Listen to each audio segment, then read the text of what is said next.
Good morning, Justin. How are you? Hello, I'm doing wonderful. How are you doing today? I'm doing pretty good, man. I don't know how I feel. My hair is getting too long. I need a haircut, and your mic's not working. It's a Monday. It is definitely a Monday. That is how I feel right now. It is a Monday, but we will persevere. We will be okay. But yeah, We I'm will excited to definitely talk to you today persevere. about EVs and Mondays.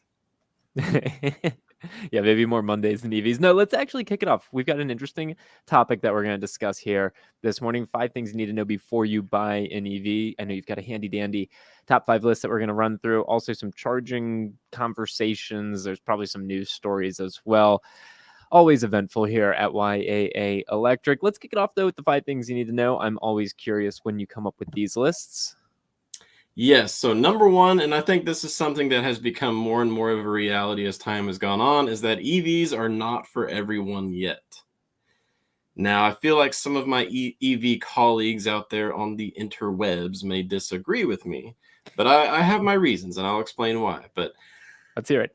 yeah, who are EVs for? At least who can purchase an EV with the least amount of lifestyle change in 2022 and 2023?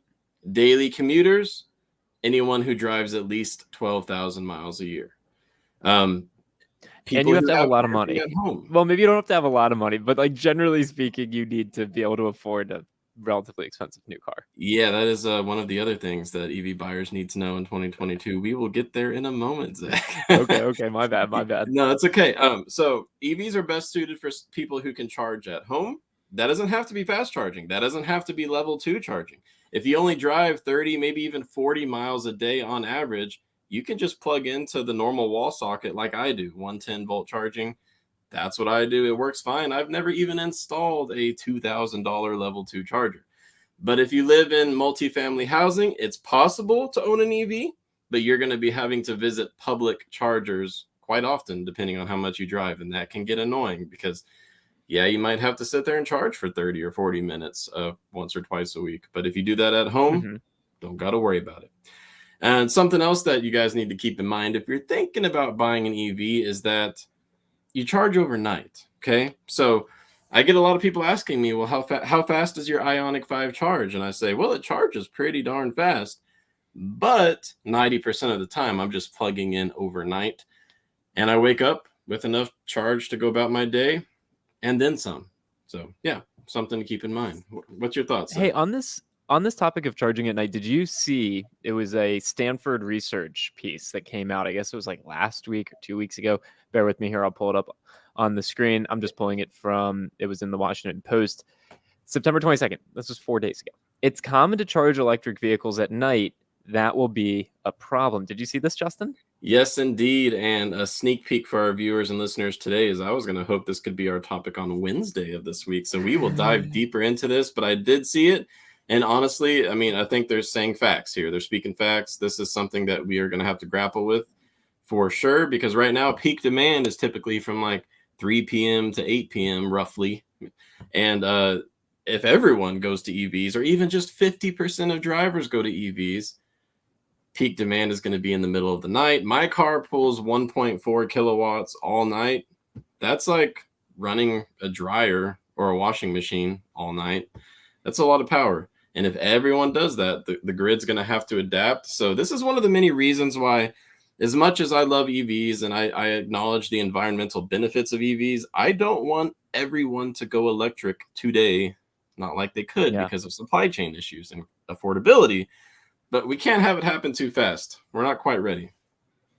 Yeah, 100%. Okay, sorry. You're going through your top 5 list of things you need to know. I took us down a tangent there with the research from Stanford, which is super interesting. And yes, hopefully you and Justice will be able to dive into that on Wednesday. But what else is on this top 5 list of things you need to know before going electric?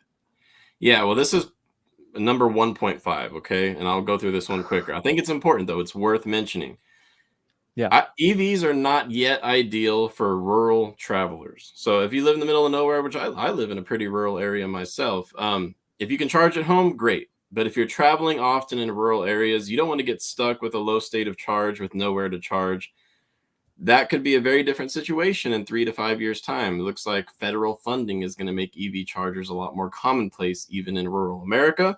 But for now, I don't recommend it unless you can definitely charge at home and you know how much you drive on a day-to-day basis. Also, if you tow a lot, whether that's an RV or a work trailer, if you tow a lot, the F-150 Lightning and Rivian R1T might be great, but testing on YouTube shows time and time again, very consistently, that if you're towing anything, range gets cut in half. So we're talking like, Can we dig into that? Sorry, I yes, jumped in, but like let's do I it. see the thumbnails. I haven't clicked on the videos. I haven't watched them, but like it seems like everyone is testing the F-150 Lightning and towing something, and maybe it was like the TFL crew did it first. I saw Hoovie's Garage has a video. I haven't watched it.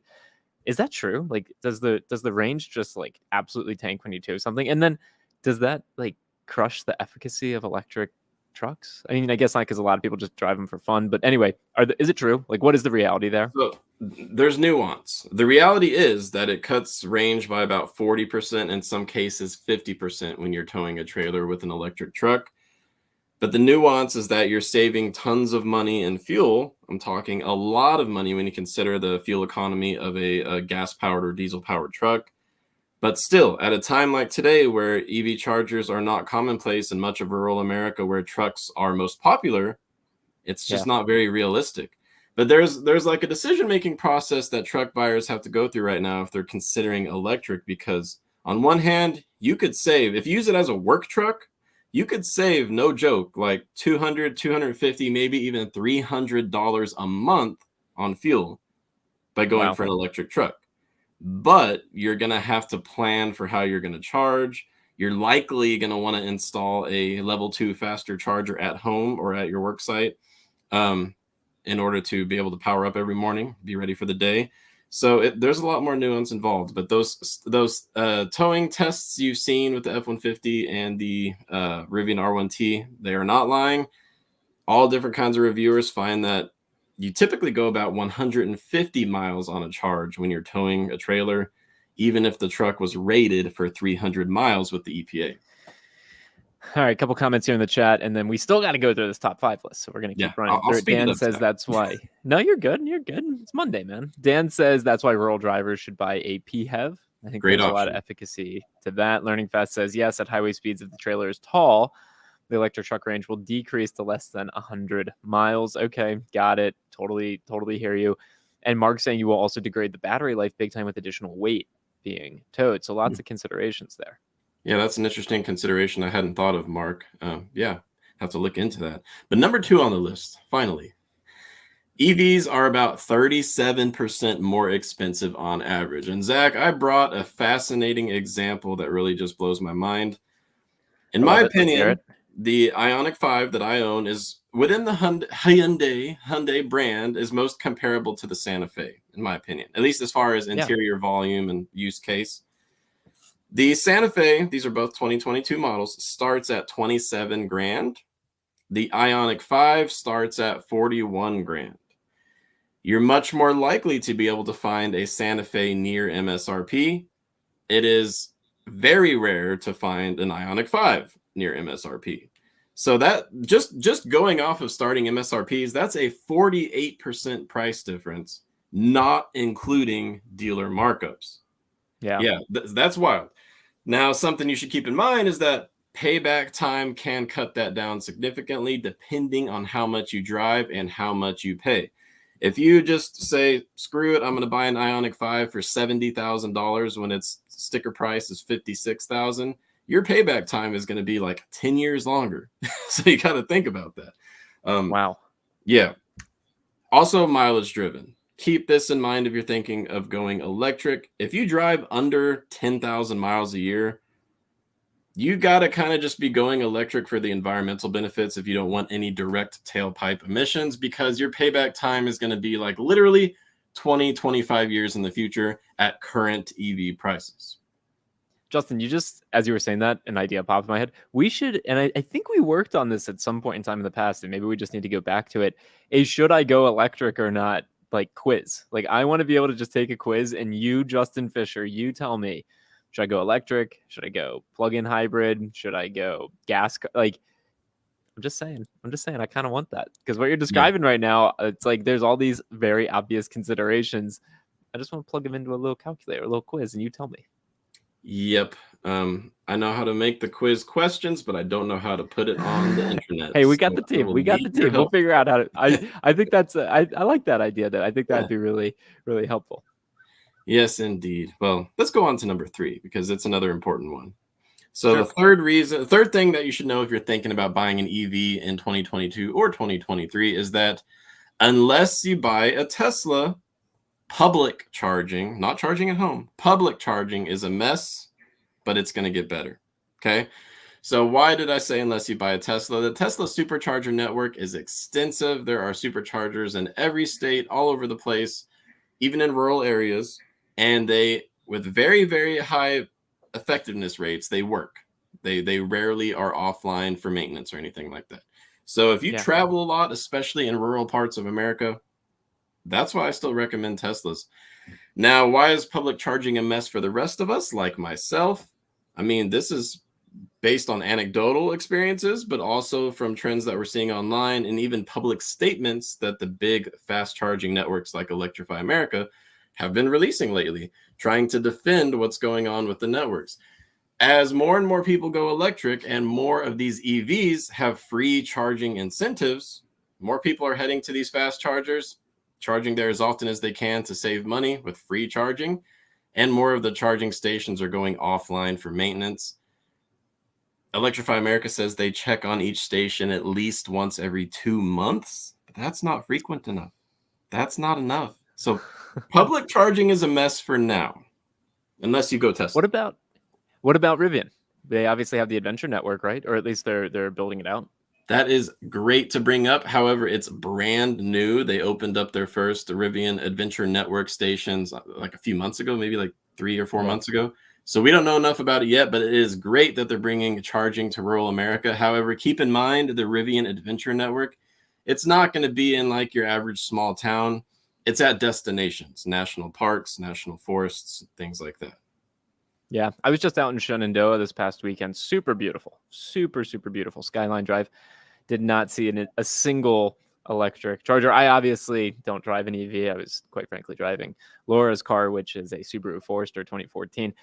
And so we weren't on any of the apps to check for chargers and things like that. But that's definitely an area where, you could get out there pretty easily from here in the city. But once you're there, I didn't see a lot of charging options.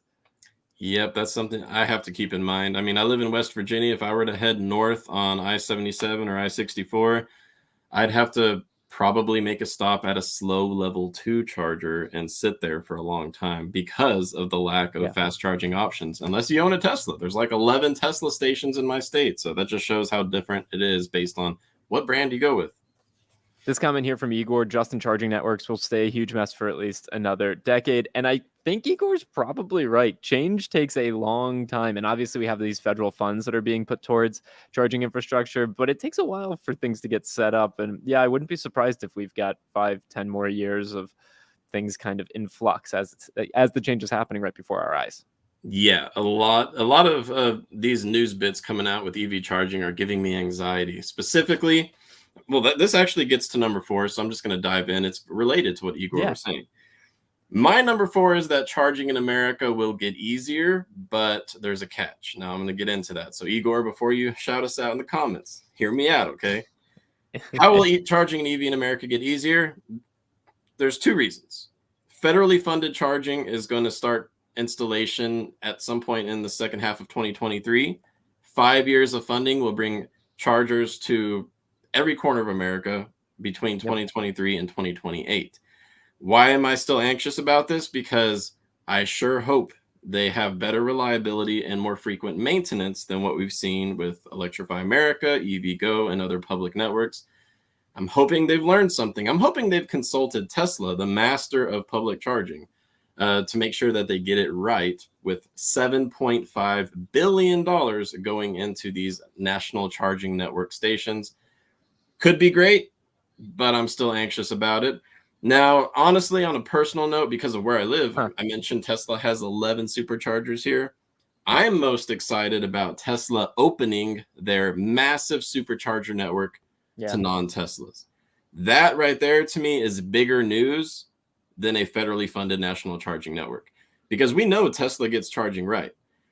The worst thing that could happen in my eyes is, and even including from what I've spoken to what I've learned from speaking to the Tesla service technician, is that the worst thing that could happen is these charging stations kind of filling up.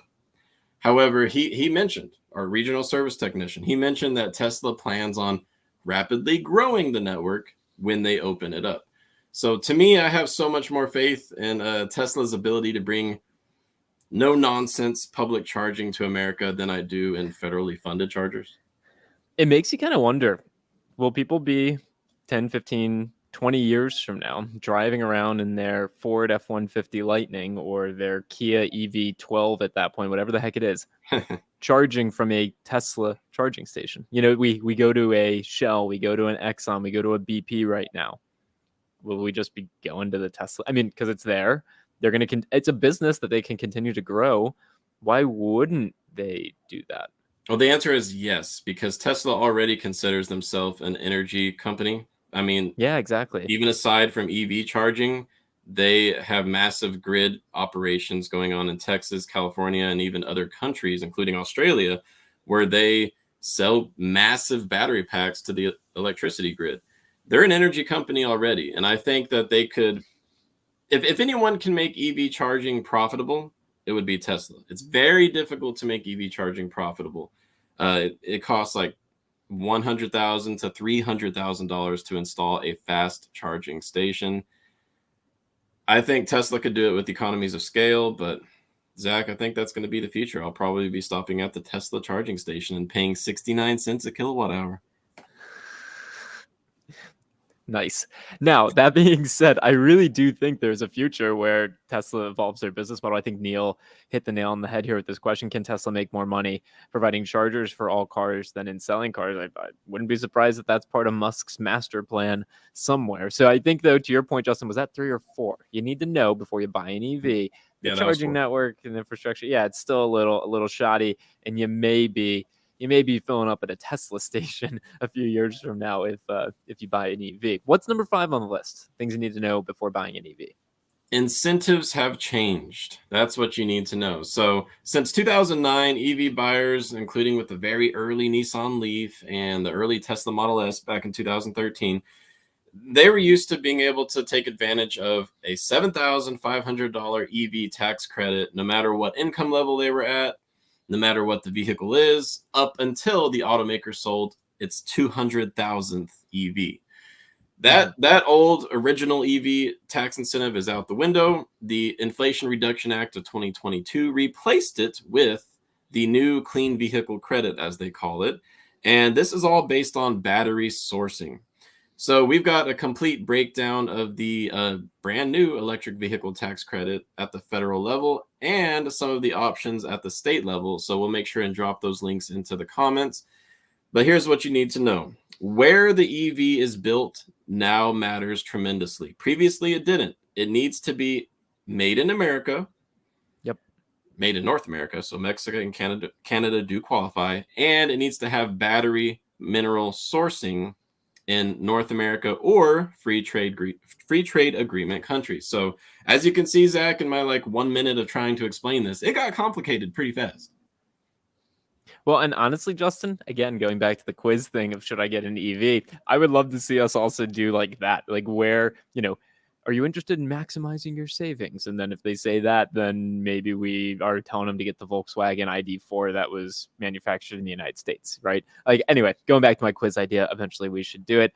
We've got a really interesting comment here from Mark. And I want to transition here. Thanks for going through the top 5. We have an impending hurricane coming in days. It will be interesting to see how the EV network handles it if we're out of power for days on end. This is obviously, well, maybe not obvious. This is down in Florida. There's an impending hurricane. And we've got from Learning Fast a great question. What won't gas stations be down too? But Mark's right. We don't fill up our cars with gas at home. This will be super interesting, Justin, to see if the power system, the energy grid, goes down for a period of time in Florida. What happens to those EVs that are trying to get around? Yeah, well, there's a bit of unknowns here, but I think the answer is pretty simple, at least if you zoom out a bit, and that is charge before the hurricane, and that's the range you've got until power is restored. That's basically what it comes down to. In the past, Tesla has made supercharging free and they've done a few other things with their network when hurricanes or other natural disasters are taking place. But yeah, there's a lot of unknowns. Yeah, you've got to imagine that when there are natural disasters, these things get stressed. I mean, we've seen gas stations go without gas, obviously, and you see those lines out, just for miles of people waiting for gas, and I think the Yeah. transition will be to waiting for electricity. Yeah, yeah. Getting gas in any natural disaster is a huge pain in the butt too. So that's the card I'm going to pull here. Is that getting gas is difficult too. But yeah, charging an EV might be tough. This is an interesting an interesting thought from Alex. One of the most interesting things I've seen with the pre-hurricane is a lot of people with EV6s and Ionic 5s preparing by making sure their car is charged for the vehicle to load back up. That's super cool, super interesting. Yeah, I wish I had thought of that. That would have been a good point to bring up. Thank you, Alex. Yeah, so not only the Ionic 5 and EV6, but the new F-150 Lightning, Rivian, lots of EVs coming out in 2022, and even more coming out in the next 2 years have vehicle to load capability.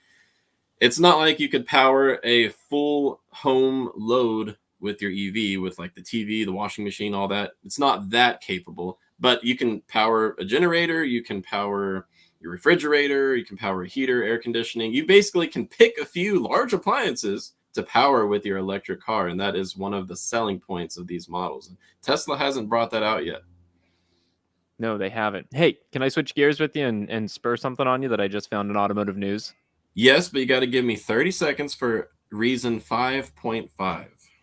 5.5. Okay. Because we just went through the 5 things you need to know before buying an EV right now. 5.5 is check state and local incentives, particularly state incentives.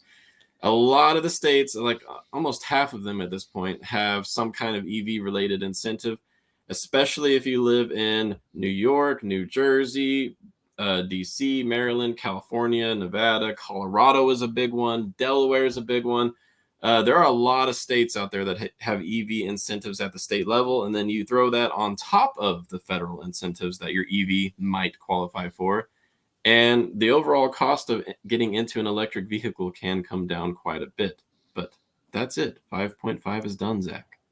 And we've got good videos on state level incentives and the federal level incentives as well, plus the resources back at joinyaa.com. All right, Zach. So what's on your mind? All right, so Automotive News literally just 5 minutes ago published this article. Survey finds 74% of participants prefer to buy EVs at dealerships. Let's all just take a deep breath there. We are reading the industry publication for auto dealers about EV adoption. Let's look at this survey results here. So we had EV Forward, part of an advisory firm called Escalent. Escalent, that's a strange name. They surveyed almost 1,300 people. 88 of them were EV owners. And let's see what they found out. The dealership will remain a pivotal part of an EV intender's shopping experience, according to the report. The survey finds 74% of respondents would prefer to buy an EV at a dealership rather than from an auto manufacturer or third party. Participants who own an EV intenders, and younger buyers are more likely to prefer purchasing directly from an automaker. However, the majority of each group still prefers buying from a dealership. Does that surprise you, Justin? There's more interesting information here as well, but does that surprise you? So coming from a scientific background, I want to know the methodologies of this because, I mean, that's one of the top selling points and levels of satisfaction from Tesla buyers is the direct consumer experience, not worrying about markups. The price is the price. I want to know, how are the questions phrased? Now, I'm not going to say, was this a free and fair election? I'm not going to say that, but I want to know how the questions were phrased because I wouldn't be surprised that about half of drivers would want to go through the dealership experience, but I am surprised at 74%. But hey, that's interesting. I'm going to look into it. Here we go. So they're saying here. So started last year, the EV Forward's dealer deep dive was developed to understand shopper reactions to the online retail models developed by EV automakers such as Tesla. And so you can go on to read here. So we debadged or debranded some of the experiences that these EV specialist automakers are using. And we said, what's your reaction to this? Is this something that you would be something that would be a net positive or net negative? And a lot of things that the EV specialist manufacturers are doing are really net negatives to customers. This is very contrarian to common sense. Some shopping features common to EV specialist brands, so Tesla, Rivian, have low acceptance, the report shows. Those surveyed, say the following are unacceptable. Third-party call centers for service inquiries, 71% of people said that's unacceptable. Showrooms at select locations, 55% of respondents said that was unacceptable. Vehicles purchased online, 52% said that was unacceptable. And ordering a vehicle and waiting for delivery, 48% said that was unacceptable. Again, yeah, all sorts of questions about efficacy of this survey, but this is pretty. Go ahead. I'm about to start screaming, Zach, and nobody's ever heard me Let's do hear that it. before. So yeah, here's what I was about to yell at you while you were just going through that explainer, is that these wonderful dealer websites, which General Motors has a great one introducing people to EVs and how to, live with an EV. They have great websites, but none of them, not a single one of the dealers' websites or the automakers' websites, has any kind of information letting the buyer know that there's likely to be a $5,000 to $20,000 markup on the electric vehicle that they're trying to pitch to them on the website. I mean, I saw it myself with some of the electric vehicles available in my area, and back when I lived in Texas, you could see the exact EV you want at the price you want, which is MSRP. And then you call up. And only when you call the dealership, or dare I say, drive all the way to the dealership and walk into the sales room, that you find out, oh yeah, there's actually an $8,000 markup on that one. Like Yeah. that kind of stuff. That's why people prefer the Tesla experience, the Rivian experience. It's because of pricing. I agree that some of the automakers are doing a good job at educating the consumer about the EV lifestyle, but they're not doing a good job of keeping them affordable. Honestly, it's kind of pissing me off how they're putting advertisements and commercials out there saying, the EV6 starting at 43,000, starting at 42,000, and then you can't find a single one within 200 miles for that price. Yeah. And then you have studies like this that are going to be referenced left and right saying, but consumers want the dealer model. Consumers want, to keep things the way that they are. They don't like the Tesla approach. And to be clear, there are so many aspects of the Tesla or Rivian approach that I am not a huge fan of. Like the service inquiries piece that they were referencing. Yeah, I could totally buy that. 100% could buy that. The fact that MSRP is just going to go up on a whim, Apple has a dongle or had a dongle. Wouldn't be surprised if there's a Tesla equivalent to a dongle sometime in the near future as well. So there are certainly things not to like about it, but the idea that half of people or 74% of people aren't interested in buying an EV unless it's from a dealership, to your point, Justin, that's feels ludicrous. And something else that comes to mind for me is that we are going to need dealers or some kind of certified service center to maintain EVs as more people adopt EVs, because you can't just safely work on an electric powertrain in your driveway. Don't do that. You could get electrocuted, right? So we're going to need, I could say dealers, but we're probably going to need dealers for that aspect. But the purchasing aspect, there's a lot of work to be done to make that a better consumer experience.